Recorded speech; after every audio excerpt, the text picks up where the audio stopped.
자, 문학입니다. 문학이고요. 문제 먼저 확인해 보면 가와 나의 공통점, 가에 대한 이해, 그 다음에 33번 나를 감싸는 내용 적절히 아는 것은 이렇게 되어 있네. 32번 먼저 풀고 33번은 시 보기 전에 먼저 읽고 들어가면 될 것 같아요. 자, 그러면 이용하기 하늘만 곱구나부터 분석을 해봅시다. 시 볼 때는 정서 외 표현 기법이었지, 그치? 그러니까 주영이는 이거 뭐 수행평가라며, 그죠? 이거 분석하면 되겠네. 자, 항상 제목부터 봐주고 하늘만 곱구나 이렇게 되어 있어요. 자, 집도 많은 남대문터 이렇게 반복하면 뭐 한다고? 운율하고 의미 강조, 그치? 운율 형성은 의미 강조가 되고요. 집도 많은 남대문턱 속에서. 자, 근데 보세요. 집도 많은 남대문 쪽인데 이 사람들은 이제 어디 있는 거야? 속에 있네. 속은 움막. 그러니까 제대로 된 집이 아니죠.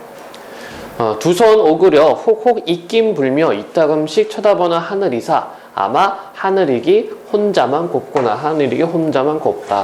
자, 여기 벌써 뭐가 드러납니까? 뭐가 드러나요? 시적 화자의 처지하고 자연물과의 대비가 드러난다. 그치? 정리하자면 화자의 처지와 자연물이 대비되고 있어요. 아마 계절적 배경을 우리가 좀 이렇게 추론을 해보면 손 오그려 혹혹 입김 불며 라고 되어 있으니까 겨울일 것 같아. 겨울일 것 같고요. 이 사람은 이제 서울 쪽에 있다, 그쵸? 남대문 쪽에 있는데 집 많은 쪽이야. 그런데 이 사람들은 집이 없어. 움막 속에 있어요. 그러니까 화자의 처지는 조금 이렇게 부정적입니다. 힘든 처지에 놓여 있어요. 그런데 하늘이기 혼자만 곱구나 라고 표현했다, 그치? 그래서 자연물과 대비가 되고 있고요. 거북내는 만주서 왔단다. 두꺼운 얼음장과 거센 바람 속을 세월은 흘러 거북이는 만주서 나고 할배는 만주에 묻히고 세월이 무심차나 봄을 본다고 쫓겨서 울면서 가던 길 돌아왔단다. 그럼 이때 봄은 어떤 희망이 되겠네. 그럼 누가? 이 거북내가 이것을 보기 위해서 가던 길 돌아왔습니다. 그쵸? 근데 가던 길 돌아왔는데 어때요? 우리가 1년에서 연결해서 봐줘야 되겠지, 그치? 와도 별 볼 일 없어. 와도 힘들어. 지금 이런 상황이 되겠습니다. 그러면 두꺼운 얼음장, 거센 바람, 시련, 역경, 고난, 이런 것들이 되겠지, 그치? 띠팡을 떠날 때, 그곳을 떠날 때, 강을 건널 때, 조선으로 돌아가면 빼앗겼던 땅에서 농사 지으며 가가거겨 배운다더니 조선으로 돌아와도 집도 고향도 없고. 자, 그러면 거북내가 생각했던 봄의 이미지가 바로 이거죠. 조선으로 돌아가면 빼앗겼던 땅에서 농사 지으며 가갸거겨 배운다더니 이런 희망을 가지고 쫓겨갔다가 다시 왔는데 집도 없고 고향도 없고. 거북이는 배추꼬리를 씹으며 달디달구나. 자, 미각적도 있죠. 그리고 우리가 1년에서 체크는 안 했지만 시각적 이미지도 있고요. 그래서 다양한 감각을 쓰고 있습니다. 배추꼬리를 씹으며 거무태태한 아베의 얼굴을 바라보면서 배추꼬리를 씹으며 거북이는 무엇을 생각하노? 자, 배추꼬리 씹으면 반복하고 있다, 그치? 즉 대상의 처지를 이야기해주고 있네요. 미안. 우리 1년에서 화자의 처지라 했는데 대상 처지라고 합시다. 거북내가 되겠네요. 일단 가난을 나타내고 있습니다. 첫눈 이미 내리고 이윽고 새해가 온다는데 집도 많은 남대문턱 속에서 이따금씩 쳐다보는 하늘이사 아마 혼자이기 곱구나. 자, 새해가 온다, 그쵸? 날이 바뀐다 라고 생각하고 있는데 여기랑 수미상관 구조를 가지고 있고요. 역시 이렇게 함으로써 거북이내의 어떤 처참한 현실, 부정적 현실, 가난한 현실을 나타내고 있습니다. 어렵지 않죠? 그래서 시 분석을 이렇게 해주면 될 테고, 주영이는 요거 수행평가로 제출하면 되겠대. 그치? 아니야? 네. 그러면 수행평가 할 때 어떻게 하면 좋을까? 수행평가 할 때는 연단위라고 하면 되거든? 이렇게 하고, 그러니까 수행평가 할 때는 이렇게 하세요. 이거 보여주고, 아래다가 이거에 대한 썰을 푸는 거야, 평을. 그치? 그래서 화자는 지금 대상의 처지를 자연물과 이 사람들이 처한 현실을 대비시켜서 보여주고 있다. 즉 어떤 가난을 좀 부각하기 위한 장치이기도 하다. 뭐 이렇게 정리를 해주면 될 것 같아요. 자, 그러면 문제 32번 문제가 되겠네요.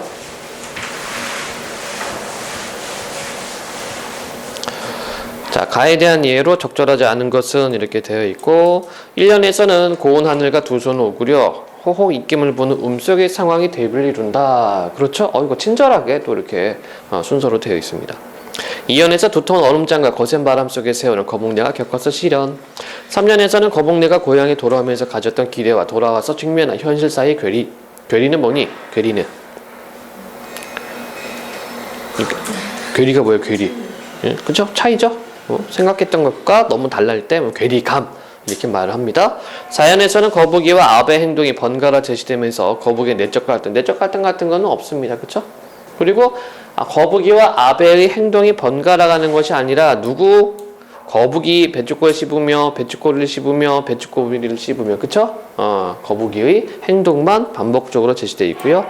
5년에서 첫눈이 내리고 새해가 온다는데도 음속에서 보는 하늘이 혼자만 곱다는 것은 상황의 비극성을 부각하고 있습니다. 자, 그러면 3번 문제를 먼저 보고 그 다음에 이 시로 들어가면 되겠죠? 박스 먼저 보세요. 나의 화자는 특정한 소리로 인해 여기 청각적 이미지가 들어가는군요. 떠올리게 된 장면에서 슬픔과 외로움을 느끼면서도 이를 견뎌내는 어린 시절 자신의 모습을 발견하고 과거 상처를 포용하게 된다. 2년을 기점으로 하여 1년과 3년이 나뉘어 제시된 장면에서는 기억 속 화자의 서로 다른 모습 포착함으로써 이러한 양상을 드러내고 있다. 자, 그럼 우리가 뽑아낼 수 있는 정보는 뭐란 얘기입니까? 청각적 심상이 있고요. 그 다음에 어린 시절이 별로 안 좋았네. 그쵸? 그것을 지금 현재 돌이켜 보면서 포용하려고 하는구나. 이렇게 볼 수가 있겠습니다. 자, 그리고 문제도 보니까 지금 순서가 1년, 2년, 2년, 3년, 3년 이렇게 되어 있어요. 그치? 여기 좀 섞여 있긴 하지만 그래서 이렇게 연 단위로 끊어서 봐도 상관이 없고요. 작품을 다 분석하고 봐도 상관이 없을 것 같아요. 제목 나태주의 등 너머로 훔쳐듣는 대숫바람 소리. 나태주야. 나태주 그죠? 네. 봅시다. 등 너머로 훔쳐듣는 남의 집 대숫바람 소리 속에는 청각적 이미지가 들어가 있어요. 밤사이 내려와 놀던 초록별들의 이것도 시각적이 있죠? 그러니까 청각, 시각 있습니다. 그래서 다양한 감각을 쓰고 있다는 얘기야. 밤사이 내려와 놀던 초록별들의 퍼렇게 멀든 날개 쭉지가 떨어져 있다. 자, 활류법 들어가 있고요. 별을 퍼렇게 먹던 날개 쭉지가 떨어져 있다 이렇게 얘기했지, 그치? 그럼 이게 무슨 의미일까? 이게 무슨 의미예요? 무슨 얘기야? 이게 시각적으로 보는 거죠, 그렇죠? 대숫바람 소리 속에는 밤사이 내려와 놀던 초록별들의 퍼렇게 먹던 날개 쭉지가 떨어져 있다라고 했단 말이에요. 그치? 그 밤에 푸르게 이렇게 별빛에 보이는 어떤 그 대나무 숲의 어떤 이미지? 이거를 이렇게 표현했죠? 그리고 전체적으로 보면 얘는 뭐가 되는 거예요? 공감각이에요, 공감각. 이게 왜 공감각입니까? 바람 소리 속에는 날개 쭉지가 떨어져 있다. 이렇게 연결이 되잖아요. 그치? 공감각적 표현을 또 쓰고 있습니다. 어떤 청각의 시각화? 이렇게도 볼 수가 있죠. 자, 계속해서 보면 맞지가 않네. 어린 날 뒤울 안에서 뒤울은 울타리 어린 날 뒤울타리 안에서 매맞고 혼자 숨어 울던 눈물의 찌꺼기가 비칠비칠 아직도 거기 남아 빛나고 있다. 자, 우리가 아까 박스를 통해서 알았잖아요. 그쵸? 이 사람 어렸을 때 어떤 시련, 힘든 점이 있었다고 얘기를 했네. 왜 처음 맞았는지는 안 나왔지만, 왜 처음 안 나왔지만 어린 시절의 어떤 아픔에 대해서 이야기를 하고 있습니다. 자, 근데 아직도 거기 남아 빛나고 있다. 아직도라는 말을 쓰고 있네요. 그럼 이게 뭐란 얘기입니까? 시적화자한테 어린 시절에 이런 경험이 지금까지도 남아있다는 얘기가 되겠죠. 다음, 심청이네 집 심청이 빌어먹으러 나가고 신봉사 혼자 앉아 날무처럼 끄들끄들 졸고 있는 툇마루 끝에. 자, 여기는 뭐예요? 이제 어떤 그 이야기를 차용을 하고 있지, 그치? 이거를 뭐라고 그럽니까? 상호 테스트죠? 관점, 이렇게 볼 수 있겠죠? 그래서 다른 작품을 이제 끌고 와서 자기 작품에 차용을 하고 있습니다. 심청이 내지 심청이 빌어먹으러 나가고 신봉사 혼자 앉아 날무처럼 끄덕끄덕 졸고 있는 텐마루 끝에 개다리 소반 위 비인 상사발의 비인 시적 허용이고요. 마음만 부자로 쌓아주던 그 햇살이 그 밥에 밥그릇이 비었어. 근데 거기 햇살만 가득하다는 얘기지. 그래서 이걸 어떻게 표현해요? 마음만 부자로 쌓아주던 그 햇살이 다시 눈뜨고 있다. 다시 눈뜨고 있다. 여기 역시 활류법이 들어가 있네요. 장승상내 참대밭의 우레소리도 다시 무너져서 내게로 달려오고 있다. 우레소리가 달려오고 있다. 마찬가지로 활류가 됩니다. 자, 그래서 이연에서는 이렇게 청각적 이미지 그리고 시각적 이미지를 사용함으로 인해서 또 화자의 어떤 심정을 드러내고 있네요. 그 다음에 등 너머로 훔쳐듣는 남의 집 대수바람 소리에는 내 어린 날 여름 냇가에서 손바닥 벌려 잡다 놓쳐버린 벌거벗은 햇살의 그 반쪽이, 자 여기도 마찬가지 활류법이죠. 활류가 들어가 있고요. 벌거벗은 햇살의 그 반쪽이 앞질러 달려가서 기다리며 저 혼자 심심해 반짝이고 있다. 활류 또는 뭐 의인으로 봐도 좋을 것 같아요. 이러한 행동을 마치 사람처럼 좀 표현해주고 있습니다. 저 혼자 심심해 물구나무 서 보이고 있다 라고 되어 있네. 자, 역시 마찬가지요. 1년하고 3년이 수미상관식 구조를 가지고 있다. 그치? 단 수미상관에는 세 가지가 있다고 얘기를 했지. 그쵸? 기억나심? 완전히 똑같이 하는 경우 똑같이, 그 다음에 변주하는 경우 변주 또는 변조, 약간 다르게 하는 경우, 그 다음에 응답인 경우죠. 얘는 아마 이 변주에 해당이 될 겁니다. 비슷하게는 가는데 좀 다른 내용을 집어넣어주고 있어요. 자, 그러면 우리가 지금 박스 33번 문제를 연결을 해가지고 바로 들어가면 될 것 같아요. 적절하지 않은 것은 1년의 대수바람 소리는 초록별들의 퍼렇게 멍든 날개 축지와 연결되면서 화자에게 매맞고 혼자 숨어 울던 유년시절의 서러운 기억을 떠올리게 한다. 연결이 되죠? 어디 연결돼요? 여기. 이연에서는 심청이네 집에 마음만 부자로 쌓아주던 그 햇살이 화자에게도 다시 눈뜨고 있는 것을 언급되면서 서러운 기억을 포용할 수 있는 가능성을 암시한다. 이걸 여러분들이 해석을 할 때 여러분들 마음대로 해석하지 말고 항상 박수로 가면 되지. 그치? 이연을 기점으로 하여 이러한 드러내고 있다. 뭐 상처를 포용하게 된다. 이렇게 돼 있잖아. 이렇게 끌고 와가지고 같이 봐주면 돼요. 3년 이연에서는 다시 눈뜨고 있다와 다시 무너져서 내게로 달려오고 있다가 대응되어 햇살과 참대밭의 우레소리가 유사한 기능을 하고 있음을 읽어내게 한다. 다시 눈뜨고 있다, 다시 무너져서 내게로 달려오고 있다가 대응, 그렇죠? 둘 다 이제 활류법을 사용을 한 거고요. 그래서 햇살과 참대밭의 우레소리가 유사 기능. 네. 4번 3년의 여름 냇가는 이연의 텐마루 것과 동일시되면서 화자가 어린 시절의 결핍으로 인해 꿈과 희망의 좌절을 경험했던 공간을 구체적으로 형상화한다. 자, 여기서 연결이 안 되는 것은 뭐예요? 꿈과 희망의 좌절을 경험했다라는 내용 자체가 박스에도 없고, 그치? 지문에서도 확인이 안 됩니다. 이거는 이제 불확실한 정보가 여기 들어가 있고, 5번 3년의 대수바람 소리로 떠올리게 된 햇살의 그 반쪽은 기다리면 반짝여 있는 것으로 제시되면서 화자가 기억 속 자신의 또 다른 모습을 발견하게 됐음을 드러낸다. 그러니까 어떤 순수함, 그렇지? 어린 유년의 어떤 즐거움, 이런 거를 나타낸다고 볼 수 있겠죠. 그래서 1년 같은 경우에는 힘든 건 서러움이었는데 3년은 분위기가 달라지죠. 그래서 여기 나와 있다시피 어디 보자. 1년과 3년의 난이 되신 장면에서는 기억 속 화자의 서로 다른 모습을 포착함으로써 나와 있습니다. 그래서 연결이 된다. 그래서 안 되는 거는 바로 이 부분. 결핍으로 인해 꿈과 희망의 좌절을 경험했다. 이 부분이 없어요. 꿈과 희망의 좌절을 경험했는지 아니는지는 우리가 확인이 안 됩니다. 31번 가와나의 공통점으로 가장 적절한 것은 이라고 되어 있고요. 구체적인 지명을 활용해서 시적 상황을 형성한다. 자, 가는 있어요. 남대문이 있어. 그치? 가는 있지만 나에서는 구체적인 지명이 없습니다.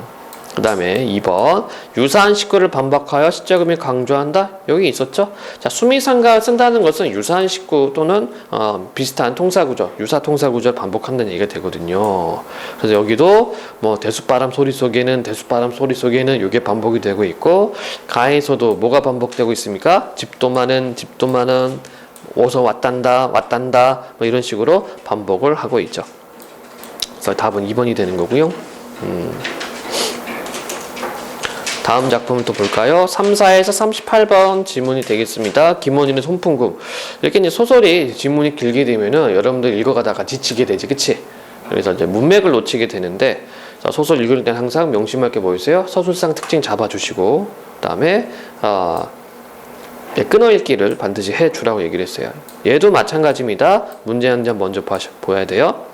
34번 다음은 윗글의 손자가 논문 작성 과정에 조사한 내용이나 적절하지 않은 거. 이거 뭐 내용 묻는 문제잖아.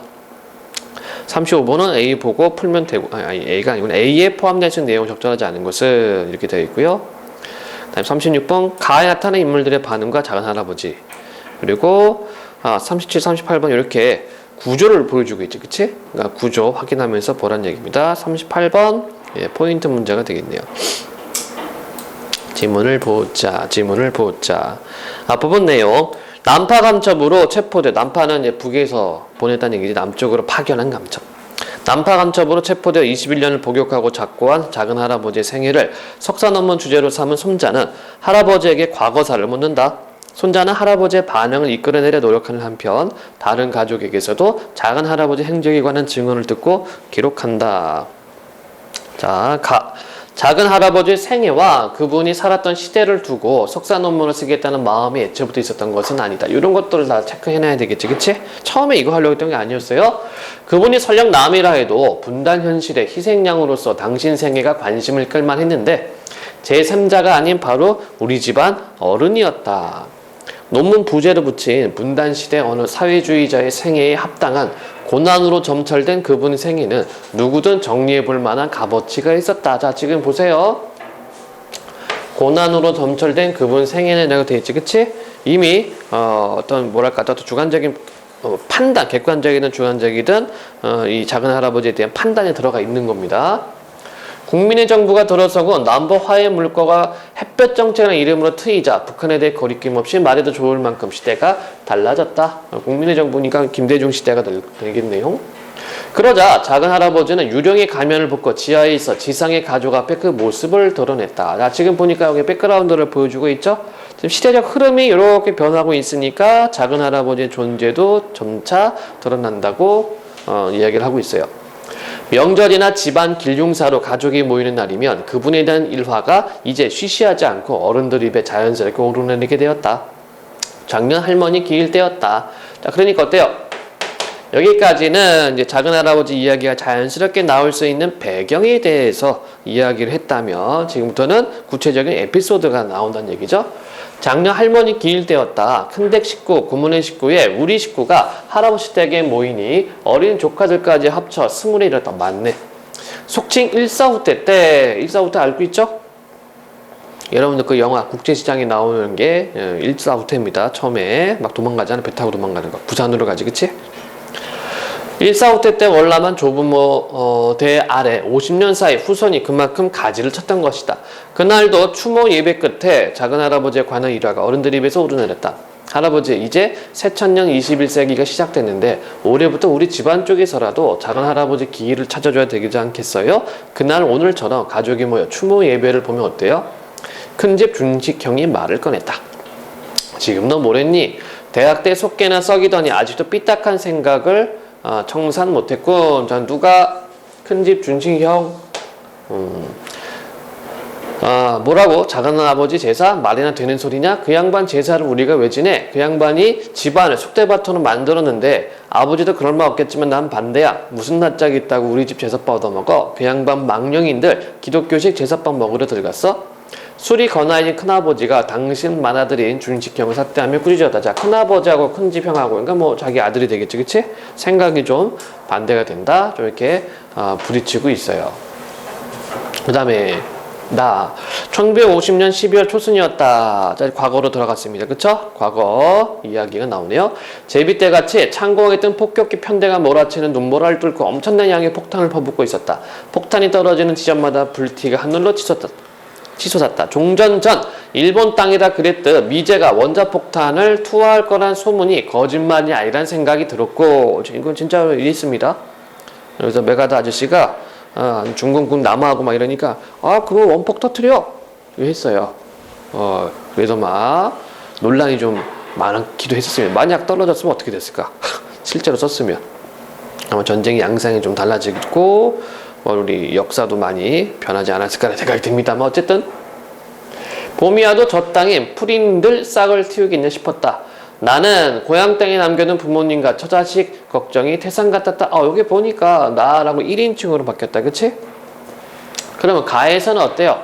가도 1인칭에 우리 식구가 라고 되어 있습니다. 그쵸? 그러면 서술상 특징은 우선 인칭은 시점은 1인칭으로 보되 조금 달라지죠?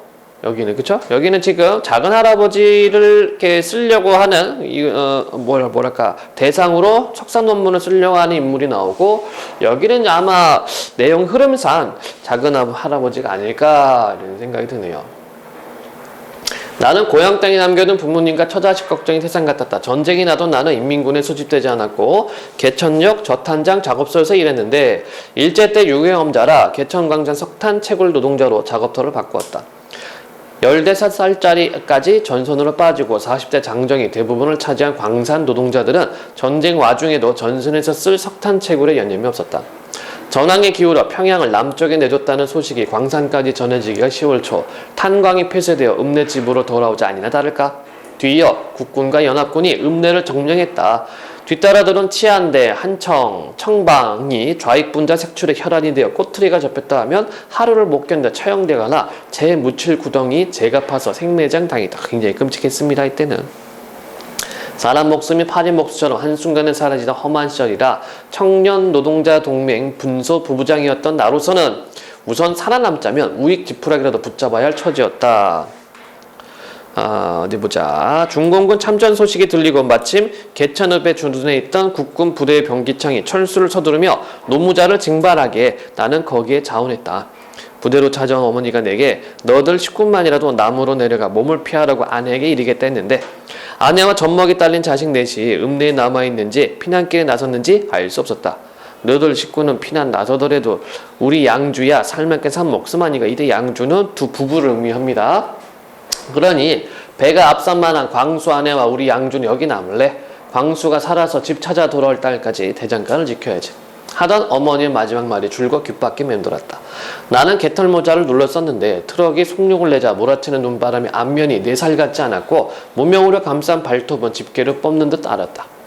그해 겨울 결국 발가락 2개가 동상으로 떨어져 나갔다. 생각만 해도 끔찍한 시절이었다. 늙고 할 일이 없으니 자나깨나 그 시절 생각이다. 손자 녀석까지 남의 심사를 박박 긁으니 초조함과 불안이 온몸을 옥죄온다. 나는 의자 등받이에 몸을 붙이고 일렁이는 불꽃을 본다. 여보, 봉탕받기 왜 이렇게 화내요? 불이 난 게 아니에요? 갑자기 죽은 아내 목소리가 들린다. 중성골로 찾아온 마지녀석과 한바탕 난리를 치르고 난 뒤 화가 가라앉지 않아 곽과 불러 술이나 한잔하려 아내에게 술상을 차리라고 말한 뒤라 나는 깜짝 놀라 뒷봉창을 보았다. 봉창이 환했다. 나는 방문을 열고 뛰어나갔다. 변소 뒤 군용천막으로 덮어둔 폐지더미에서 불길을 일고 있었다. 덩이덩이 쌓아둔 폐지더미가 바람을 타고 불길에 휩싸였다. 여보 어떡해요? 작은 서방님이. 뒤쫓아 나와 아내가 울먹였다. 폐지는 다 타버리더라도 광수부터 살려 했다. 나는 정신없이 불길 속으로 뛰어들었다. 기침이 쏟아지고 갑자기 숨길이 가쁘다. 더 앉아 베개낼 수가 없다. 나는 의자에서 기우뚱 일어선다. 옷걸이에 걸린 10년 넘게 입은 점퍼를 걸친다. 할아버지 어디 가시게요? 하며 손자 녀석이 며느리와 함께 빵을 먹다 돌아온다. 나는 대답 없이 현관으로 가서 테두리에 인조토 달린 겨울용 검정 고무신을 신는다. 자, 여기 보면 어때? 왔다 갔다 하고 있죠. 그쵸? 과거 해상 부분하고 지금 현 시점하고 왔다 갔다 하고 있습니다. 그래서 결국은 지금 뭐예요? 지금 이 부분이란 말이야. 그치? 가 부분에 있어서 식구들이 모여가지고 이야기를 하고 있죠. 이야기를 하고 있다가 과거 회상을 하고 있다가 다시 현실로 왔다가 또 어떤 과거 속 환청이로 들리고 이런 상황이 있네요. 다시 불길에 뛰어든 아버지가 연기에 들치게 까무러친 작은 아버지를 업고 없고 수지면 소재 민간병원으로 심리기를 뛰었지. 질문. 병원에 입원한다면 작은 할아버지 신분이 밝혀질 텐데 할아버지가 거기에 대한 대비청이 있었는지요? 자, 그러면 이때 나달라기에서 나는 누구니? 나달라기 나는 누가 돼요? 누가 될까? 누가 될까요? 술이 권하해진 큰아버지가 이 사람이 되겠네. 그치? 이 사람이 여기서 할아버지로 나오고 작은 할아버지는 여기서는 작은 아버지가 된다는 거야. 이해되니? 이해 안 돼요? 인칭을 좀 정리를 해주셔야 돼요. 다시 한번 봅시다. 여기에서 나는 누굽니까? 여기서 나는 작성 논문 쓰려고 하는 거지. 그치? 손자죠? 그래서 여기 보면은 앞부분 내용을 보면 어떻게 돼 있어요? 손자는 할아버지의 반응을 이끌어 노력하는 한편 다른 가족에서 작은 할아버지 행적에 관한 증언을 듣고 기록한다라고 되어 있단 말이야. 그래서 가에서 나는 누구야? 손자예요. 논문을 쓰려고 하는 애고요. 근데 여기 지금 어떤 게 있었어? 큰집 중식 형이 말을 꺼냈다. 큰아버지가 당신 만화된 준식 삿대질하며 꾸짖었다. 이렇게 되어 있네. 잠깐만요. 큰아버지가 아니라 할아버지. 그쵸? 그래서 할아버지, 아들, 큰아버지, 작은아버지에 대해서 조금 안 좋은 감정이 있는 거고, 여기서의 나는 누가 되는 거야? 여기서 나는 할아버지잖아. 그치? 여기서 나는 할아버지가 되는 거고요. 그래서 여기 쭉 보다 보면 이제 광수는 누구야? 광수는 작은아버지. 그러니까 손자인 나한테는 작은 할아버지가 되는 거지. 그치?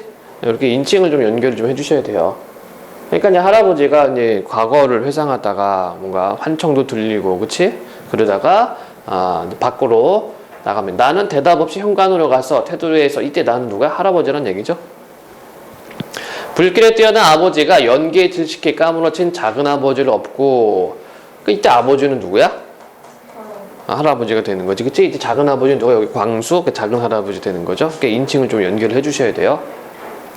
병원에 입원한다면 작은 할아버지 신분이 밝혀질 텐데 할아버지가 거기에 대한 대비청이 있었는지 하고 내가 물었다. 아버지 생각으론 작은 아버지를 우선 살려놓고 봐야겠다는 마음부터 앞섰겠지. 그러니까 지금 누구한테 질문하고 있어요? 나가 여기서 누구한테 질문하고 있는 거야? 큰아버지한테. 그쵸? 큰아버지한테 질문하고 있는 거 아니에요. 그치? 이 인물이 누굽니까? 여기. 그래서 큰아버지한테 누구 이야기를 듣고 있습니까?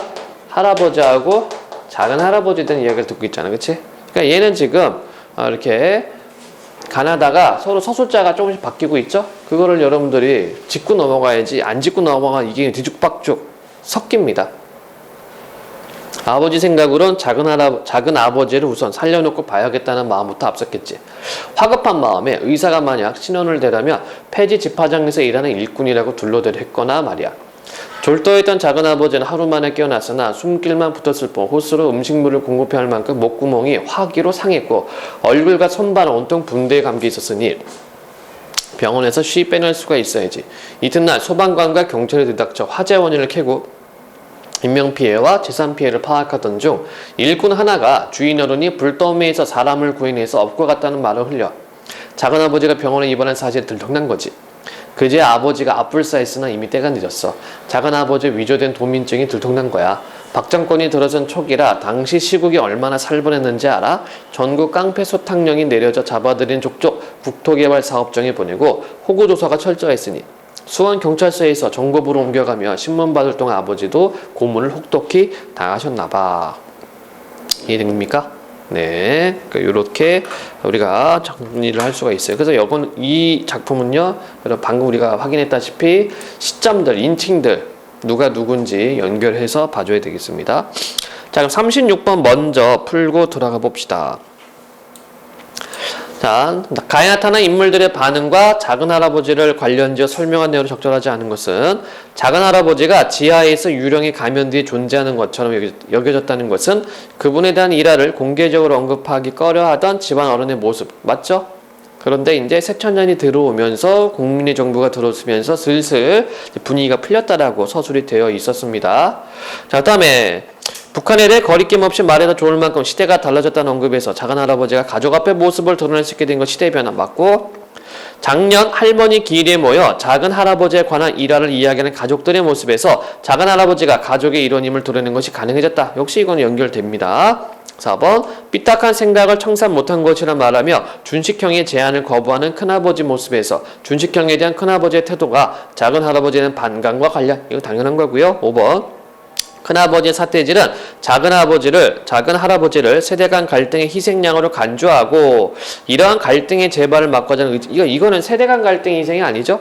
그렇지? 방금 우리가 마지막 부분에도 봤지만 이것을 통해서 이 큰아버지 입장에서 어떻게 돼? 자기네 집안이 박살난 거잖아. 그렇게. 그렇지? 아버지도 공문을 혹독하게 당하셨나봐 라고 하니까 작은 아버지에 대한 또 원망이 있겠죠? 그러니까 제사를 지내자고 하니까 지금 반대를 하고 있습니다. 그래서 아닌 것은 5번으로 들어가시면 될 것 같아요. 34번 문제. 다음은 윗글의 손자가 논문 작성 과정에서 조사한 내용이다. 적절하지 않은 것은? 그냥 바로 볼게요. 1번 할아버지께서는 전쟁에 발발했을 때 인민군에 소집되지 않고 광산에서 석탄채굴 했다. 내용 확인했습니다. 2번 읍내가 국군과 연합군의 점령. 3번 철수를 결정한 국군부대 병기창의 노무자 징반의 자원. 4번 부모님과 처자식이 피난길을 떠나는 것을 보고. 틀렸죠? 여기 부모님은 뭐라고 얘기를 했어요? 자기들은 여기 어디서더라? 대장간을 지켜야지 하던 어머니의 마지막 말이 줄거 깃바퀴에서 맴돌았다. 떠나지 않았습니다. 부모님은 남은 거야. 이해되죠? 그래서 아닌 거는 4번으로 보면 되겠고요. 5번 월나무 폐지집화장 운영하시다가 작은 할아버지를 숨겨둔 일로 고초를 겪으셨다. 네, 마지막 부분에서 우리가 확인을 했습니다. 35번 박스 적절하지 않은 것은?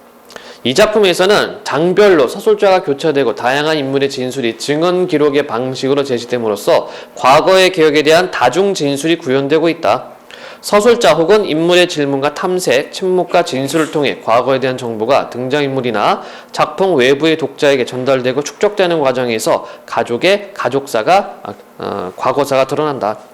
가와 다의 서술자인 손자, 나의 서술자인 할아버지, 다에 기록된 증언의 제공자인 아버지를 각각 가나다라고 할 때 이 글은 다음과 같이 이해할 수 있다. 1번 손자 녀석까지 남의 심사를 박박 긁으니라는 나의 반응은 가의 탐색에 쉽지 않을 것임을 짐작하게 된다. 이때 나는 누구예요?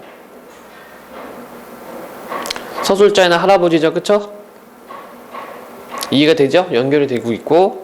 다음 두 번째, 나의 내면 서술은 가족의 과거와 관련된 정보를 작품 외부의 독자에 전달하는 기능은 이게 나달락이잖아. 과거에 해당하는 부분이. 그 다음에 3번, 나가 초조함과 불안을 느끼는 이유는 다의 진술을 통해 짐작할 수가 있다. 그때 당시 무슨 일이 있었는가 큰아버지의 진술을 통해 확인이 되고 있으니까 아마 그래서 밖으로 나간 것 같아요. 나 부분에서. 그 다음에 4번, 다가 추측을 통해 사건을 전달하는 과정에서 다의 진술과 나의 기억 간에 상충되는 부분? 이런 부분이 있습니까? 다의 진술과 나의 기억이 상충되는 부분은 지금 현재는 파악이 안 되고 있네. 그치? 자, 다시요. 5번을 볼까요? 가가 탐색하고자 하는 가족의 과거사는 다의 진술을 통해 그 의미들 아니에요. 맞죠? 아닌 거는 4번. 이 부분은 우리가 내용이 없어요. 다의 진술과 나의 기억 간에 상충되는 부분 없습니다. 그 다음에 36번 했고요. 그 다음에 37번. 나는 다음과 같은 순서로 서술되고 있다. 과거 1의 이전의 과거, 현재, 과거 2, 현재 이렇게 되어있지. 그치? 자, 나를 이해한 내용으로 적절하지 않은 것은 B에는 전쟁 발발 이후부터 A에 이르기까지 서술자가 겪은 일이 제시되어 있다. 그렇고 어머니의 마지막 말을 기점으로 서술자의 생각이 B에서 A로 돌아오고 있다. 그렇죠? 그러니까 환청이 들린다고 얘기를 했고요. 늙고 할 일 없으니 자네께나 그 시절 생각이 달라는 언급은 C와 C-에서 서술자의 상황 표현. D가 A보다 시간적으로 앞서 있음은 A와 D에 제시된 시대적 배경의 비교? 맞니? 과거 2가 A보다 앞서 있어요? 과거 2는 언제 이야기입니까? 과거 2는? 이거는 지금 그렇죠? 이쪽 부분이 되는 거잖아. 그치? 군용 천막으로 뒤타고 있고 작은 서방님 어쩌고저쩌고 돼 있단 말이야, 그치? 근데 앞에 있는 내용은 어떤 내용이었어요? 이쪽 내용은 이거는 전쟁 나가지고 피난 가는 부분이고요. 그리고 10월 초 피난 가는 부분이고, 이거는 피난 와서 내용이지, 그치? 그래서 4번 같은 경우에는 잠깐만요. 과거 2가 과거 1보다 이전이다. 아니, 틀렸죠. 이후죠. 이후의 일입니다. 5번 A와 D는 과거 시제로, C와 C 다시 현재 시제로 서술되어 사건이라는 시점과 이를 서술하는 시점이 구분되고 있다. 자, 요거는 그냥 어미만 확인해주면 되잖아. 꾸짖었다, 과거는 꾸짖었다라고 되어 있고, 현재는 씻는다라고 되어 있고, 는다 되어 있고. 그 다음에 38번 불꽃의 서술상 기능으로 가장 적절한 것은 A에서 자신이 내린 판단을 후회하게 되는 근거, B에서 대한 인상, 잠깐만요. 화면이 넘어가 버렸네. B에 대한 인상을 압축적 드러낸 소재, C에서 다가올 상황을 예측하게 해주는 암시, D에 대한 회상을 시작하는 매개체, 추억의 대상을 D에서 A로 전환하는 장치. 자, 불꽃 다시 한번 봐볼까요? 자, 여기 보니까 과거 생각하고 초조한 불안 온몸에 있고, 일렁이는 불꽃을 본다 이렇게 되어 있고, 일렁이는 불꽃을 보면서 과거 회상 시작했지, 그치? 회상의 매개체로 볼 수가 있겠네요. 그래, 회상의 매개체가 아까 몇 번이었더라? 네, 4번이 되겠네. 질문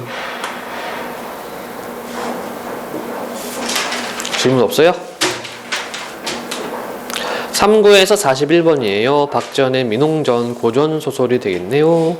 읽글에 대한 설명, 기억, 니은, 포인트 문제, 보기를 읽고 A, B를 감상해라 이렇게 되어 있습니다. 이건 쭈루룩 순서대로 봐도 될 것 같아요. 옹은 말을 할 때면 장황하게 하면서 이리저리 둘러대었다. 하지만 어느 것 하나 꼭 들어맞지 않는 것이 없었고, 그 속에 풍자를 담고 있었으니 달변가라 하겠다.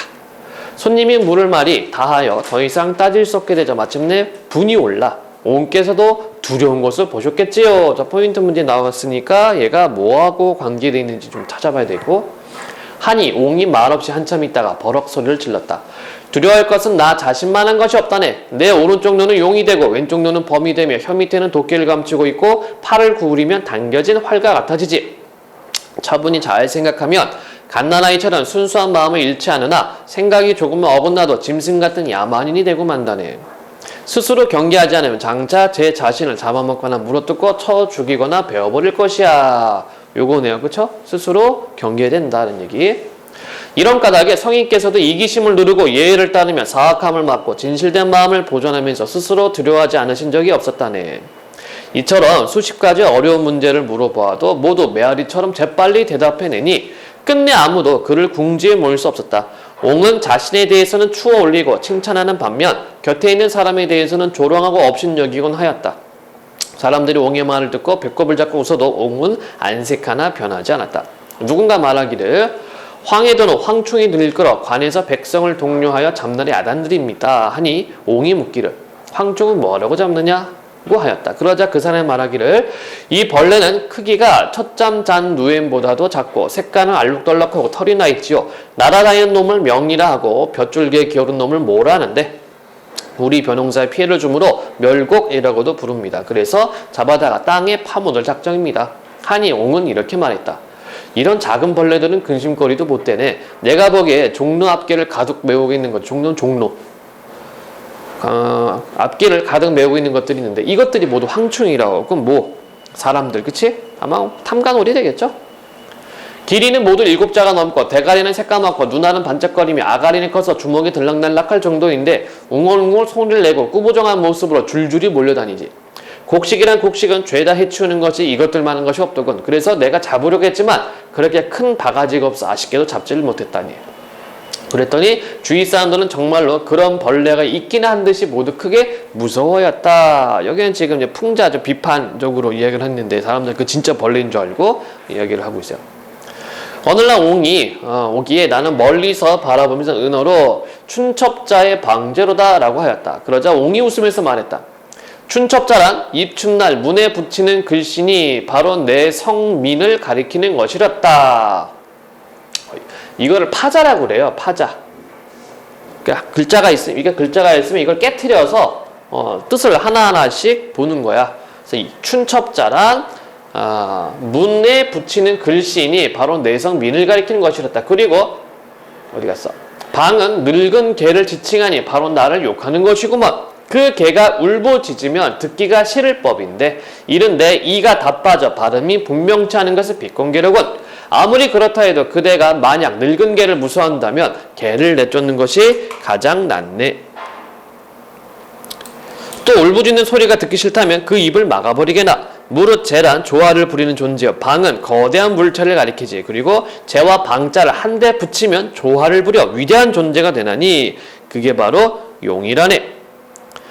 그렇다면 그대는 나에게 모욕을 가지 못하고 도리어 나를 칭송한 셈이 되고 말았구먼. 이렇게 되어 있습니다. 자, 39번 윗글에 대한 설명으로 가장 적절한 것은 일화를 나열하 인물의 특성을 드러낸다. 자, 누구? 민홍이죠, 민홍. 그쵸? 내적 독백 없고요. 요약적 설명, 인물 성격 변화. 여기는 인물의 성격이 바뀌는 게 없습니다. 전기적 요소는 비현실적 요소죠. 없었고요. 장면이 바뀌면서 외적 갈등이 내적 갈등 전이된다. 없죠. 답은 1번으로 가시면 되고 40번 기억 니인에 대한 이해. 기억이 아까 뭐였더라? 온께서도 두려운 것을 보셨겠지요. 기억은 손님이 감정이 고조된 상태에서 민홍에게 한 질문이다. 여기 나와 있죠? 마침내 분이 올라. 그치? 그럼 1번 맞는 이야기. 두 번째, 민홍은 기억에 답하기 위해 비유를 활용하고 있다. 자, 비유법 있습니까? 비유법 보려면 어떻게? 어디 있나? 여기 있죠? 이게 비유법이지. 대답이 이쪽 부분이니까 내 오른쪽 눈은 용이 되고 왼쪽 눈은 범이 되면 비유법 있습니다. 자, 니은은 뭡니까? 니은 춘첩자의 방제로다. 니은은 민홍이 자신의 능력을 자각하는 계기가 된다. 능력 자각하는 내용이 없었죠? 4번 민홍은 한자에 대한 지식을 바탕 니은에 대해 답변. 이거 파자라고 그래요. 그러니까 한자를 잘 알고 있어야지만 가능합니다. 민홍은 니은을 결국 자신에 대한 칭찬을 풀어냈죠. 자기가 용이라고 본다라고. 아닌 것은 3번. 박스 A와 B를 감상한 내용 적절하지 않은 것은 민홍전을 비롯한 박지원의 소설의 특징 중 하나로 우의, 돌려가기 사용을 들 수 있다. 우의는 작가의 생각을 구체적 대상에 빗대어 간접적으로 제시하는 표현 방식으로 그의 소설에서 사회 문제에 대한 비판 의식을 보여주는데 효과적으로 사용된다. A의 황충은 작가의 생각을 빗대어 드러내기 위해 제시된 구체적 대상으로 볼 수 있어 맞고요. A의 황충과 B의 황충은 모두 인간에 피해를 주는 존재. B에서 설명된 황충의 특징은 A의 그 사람이 황충에 대해 보여주는 태도를 비판하는 근거가 되고 있다. 글쎄, 여기서 A에서 말하는 황충하고 B에서 말하는 그 벌레하고는 좀 다른 거죠. 그쵸? 4번 A와 B에 나타난 황충의 특징으로 보아 B의 황충은 백성을 수탈하는 존재. B의 황충을 잡으려 했다는 민홍의 말에서 당대의 사회 문제에 대한 비판 의식을 엿볼 수 맞네요. 그래서 아닌 거는 3번으로 보시면 되겠습니다. 잠깐 쉬었다가 계속 진행하죠. 자, 42, 45번을 볼게요. 이세보의 상사별곡, 그 다음에 정지용의 다도해기, 일편낙토. 자, 고전수필 하나, 그 다음에 가사 한 편. 문제 먼저 보면 가안의 공통점, 그 다음에 43번은 읽어가면서 하면 되고 44번 보기를 바탕으로 가를 이해했다. 그리고 45번은 보기는 나를 읽고쓴 감상문 이렇게 되어 있어요. 그럼 44번 보니까 가는 두 명의 화자가 각자 자신의 사연을 차례로 말하는 것을 볼 수 있으면 이는 A와 B로 구분된다라고 되어 있네. 상사, 별거. 상사 서로 그리워해요. 별거, 이별 노래. 서로 그리워하면서 이별 노래. 황매 시절 떠난 이별, 만합 당풍 늦었으니. 황매는 봄을 의미하고, 그치? 이건 노란 매화. 그러니까 매화는 봄에 피잖아, 그치? 황매 시절이면은 봄. 주영이 왜? 추워? 나도. 열심히 공부하자. 몸에 열이 나야죠, 그죠? 추울 때는 열심히. 열심히란 말이 좋잖아요. 이게 우리말 풀면은 심장이 뜨겁게잖아. 바운스, 그치? 응? 뜨거울 열자 마음심이야. 그 마음이 뜨겁게, 심장이 뜨겁게. 지금 심장이 차가워져서 그래. 자, 그러니까 여기는 봄을 의미하고 황매 시절 떠난 이별, 만학 단풍 늦었음. 만화 온 계곡. 단풍은 알고 있죠? 그러니까 이때 계절은 가을이네. 그러니까 이 사람은 시작 과정은 어떻다? 못 잊고 있어. 봄에 헤어졌는데 가을이 되어도 잊지 못합니다. 황매 시절 떠난 이별, 만학 단풍 늦었으니 상상 1년 무한사는 저도 나를 그리려니. 상상 1년, 상사 보고 싶어 1년 한 생각, 보고 싶어 하는 한 생각, 무한사 끝 없는 일은, 그쵸? 끝이 없어. 끝이 없는 일은 저도 나를 그리워할까? 그리려니. 자, 이건 서리가 들어갔네요. 그리워할까? 굳은 언약 깊은 정을 난들 어찌 잊었을까? 역시 서리법 잊지 않았다는 얘기죠. 인간의 일이 많고 조물이 시기는, 조물은 조물주의 시기인지 삼하, 삼추, 삼하, 여름, 삼추, 가을 지나가고 낙목 한천 또 되었네. 낙목 한천, 낙엽 떨어지는 추운 하늘 또 되었네. 겨울이 온다는 얘기죠. 운산이 멀었으니 소식인 듯 시울선가. 운산, 운, 구름, 산, 그쵸? 산과 구름이 멀리 있으니 소식인 듯 쉬울 것인가. 서리법 쉽지 않다는 얘기고요. 그러니까 여기는 거리감을 지금 드러내고 있으며 님과 나 사이의 거리감이 드러나고, 대인난 긴 한숨의 눈물은 몇 대론가. 대인난 그 사람과의 어떤 어려움이라는 뜻이죠. 약속했는데 오지가 않아. 그 사람과의 어려움 긴 한숨 눈물은 몇 회인가. 흉중 마음속에 불이 나니 구회 간장. 구회 9번 휘돌아갔다는 얘기죠. 이게 그거야. 자꾸 이게 안에 뭐 간장들 이렇게 구비구비 있는 거. 간과 장 다 타간다. 인간의 물로 못 끄는 불이라 없건만은 내 가슴 태우는 불은 물로도 어찌 못 끄는가.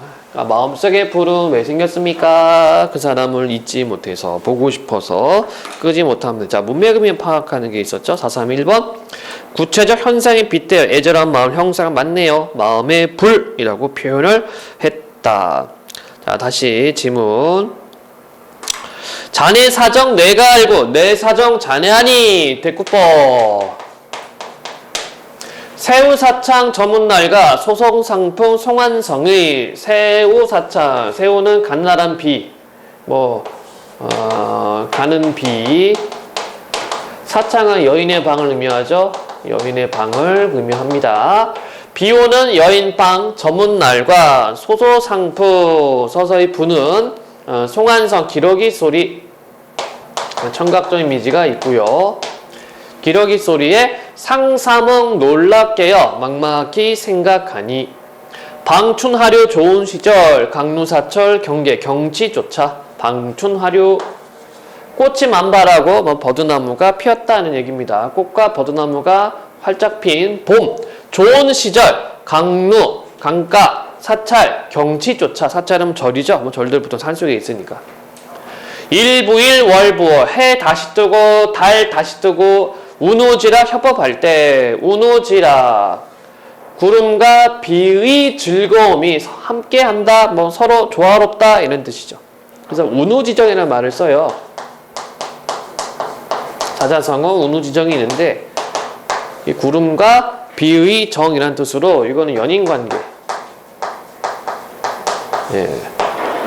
뜻할 때 구름과 비의 정, 운우지정이라는 말을 씁니다. 해 다시 뜨고 달 다시 들고, 그러니까 매일매일 날마다. 운우지라 조화로울 때. 청산녹수 중인 두고 차생백년 서로 맹세.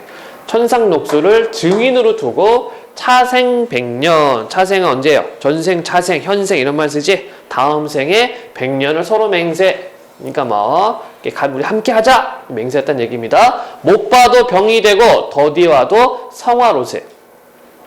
오는 글발 가는 사연 자자회획 다정더니. 이건 편지 주고받았다는 얘기죠. 편지를 주고받는 거 보면은 오는 글발 문장, 가는 사연, 자자회 글자마다 다정하더니. 어찌해서 한 별리가 여격족이 어렵구나. 어째서 이러한 이별이, 별리는 이별, 거꾸로 하면 이별. 어째서 이 이별이 그리워하는 정을 어려워하는구나. 이렇게 이야기를 하고 있다. 있다. 역시 마찬가지로 보고 싶어하는 마음이 드러나고 있습니다. 자, 그러면 A와 B 묶인 부분 또 4.3의 2번도 같이 한번 볼까요?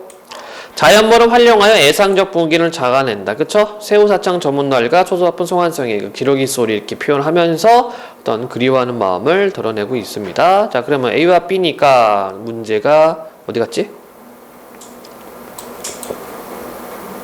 응? 가와 나의 공통점, 기억, 미음. 44번 문제군요. 네. 보기를 바탕으로 가를 이해한 내용 적절하지 않은 것은, 자, 가는 두 명의 화자가 각자 자신의 사연을 차례로 말하는 걸 볼 수 있으면 이는 A와 B로 구분된다. A의 황매 시절 떠난 이별과 B의 어찌다 한 별리에서 두 화자의 처지, 서로 떨어져 있다는 것을 확인할 수가 있고, A의 저도 나를 그리려니와 B의 자네 사정 내가 알고 내 사정 자네 아니를 통해 두 화자가 서로 그리워하고 있음을 알 수 있다. 그래요? 3번 A의 굳은 언약 깊은 정과 B의 차생백년 서로 맹세에서 두 화자가 임과의 사랑에 대해 지녔을 기대감 맞고, A 화자는 소식이 전달되기 어려운 상황에 대한 안타까움, 아까 뭐 구름, 문산, 멀굼에 있었지요. B 화자는 오는 글발이 끊긴 상황에 대한 안타까움. A의 흉중에 불과 B의 병은 두 화자가 상서로 인해 느끼는 괴로움, 뭐 이렇게 되어 있습니다.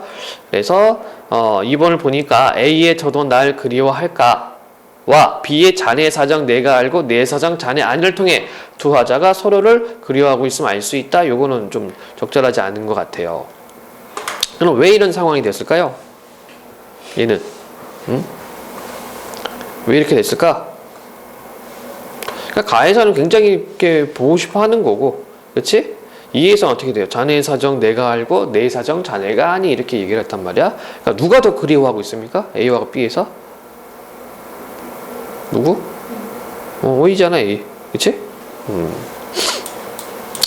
자, 그 다음에 정지용 다도해교 5번 1편 낙토. 한 조각 즐거운 땅, 뭐 이런 얘기인가? 한라산이 시력 범위 안에 들어와 서기는 실상 추자도에서도 헐서 이전이었겠는데, 새벽에 추자도를 지내놓고 한숨 실컷 자고 나서도 날이 샌 후에야 해면 위에 바다 위에 덩그렇게 선연이 허우대도 끔찍이도 크게 나타나는 것이 아닙니까? 4.3의 3번 연탕적 표현을 통해 대상을 접한 감동을 드러내고 있다. 그렇죠? 한라산을 지금 보고 있나 봐요. 눈물이 절로 솟도록 반갑지 않으로리까. 한눈에 정이 들어 즉시 몸을 맡기도록 믿음직스러운 가슴과 팔을 벌리는 산 위에다 동방확촉에 초야를 세울 때 바로 모시님이 수줍고 부끄럽고 아직 서러 겨울뿐이려니 그 님의 얼굴 그 모습이자 동창이 아주 희자 솟는 해를 품은 듯 와락 사랑 없게 배입는 신부와 같이 나는 이날 아침에 평생 그리던 산을 바로 모셨습니다. 자, 이렇게 한라산을 이렇게 바라보는 것을 뭘로 표현하고 있어요? 마치 결혼식 날, 그렇죠? 님을 모시는 것처럼 표현을 했습니다.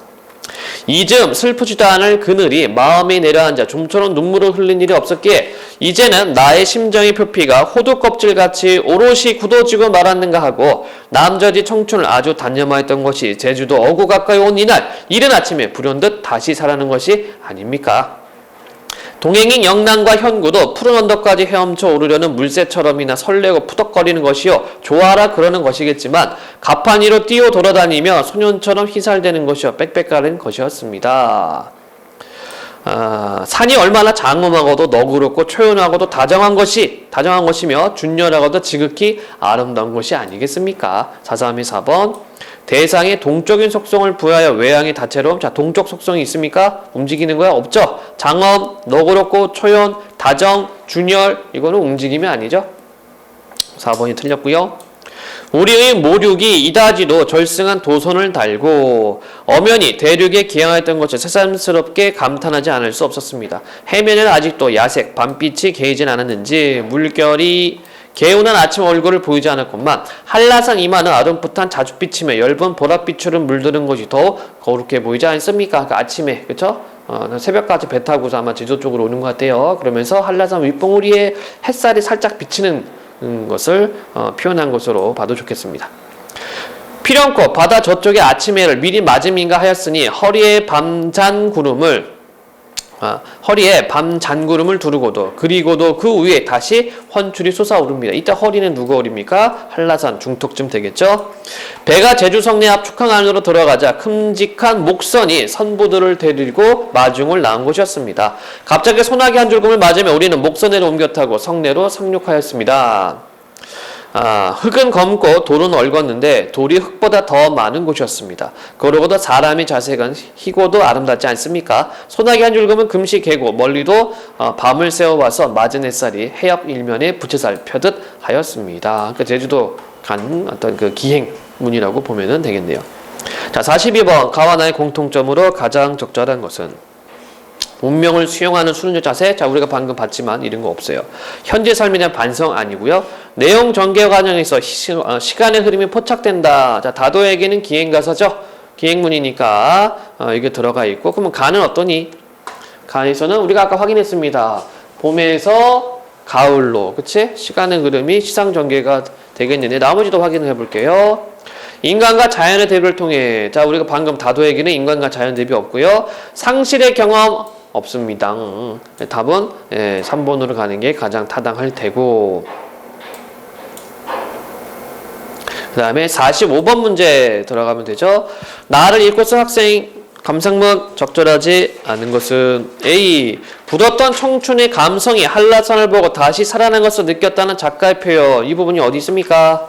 굳었던 청춘의 감성이 다시 살아난다. 어디 있나?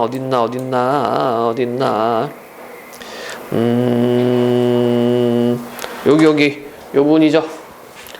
나의 심정이 표피가 호두 껍질같이 오롯이 굳어지고 말았는가 하고 청춘을 아주 단념했던 것이 들이돈 다음에 다시 살아난다 라고 표현했어요. 그치?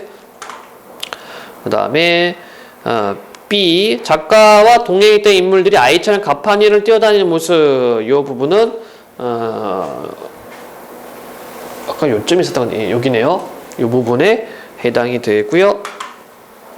그 다음에 C. 아침 무렵 구름 위로 솟아오른 한라산의 모습. 이건 아까 이 부분이 되겠지, 그치? 미음 부분, 이 부분이 되겠고, 찾아주시면 되죠. 그 다음에 D 부분. 제주도의 토질과 사람들이 언급한 부분. 땅, 흙, 검고, 돌은 얼고, 사람은 희고 아름답다. 이 부분. 그 다음에 E.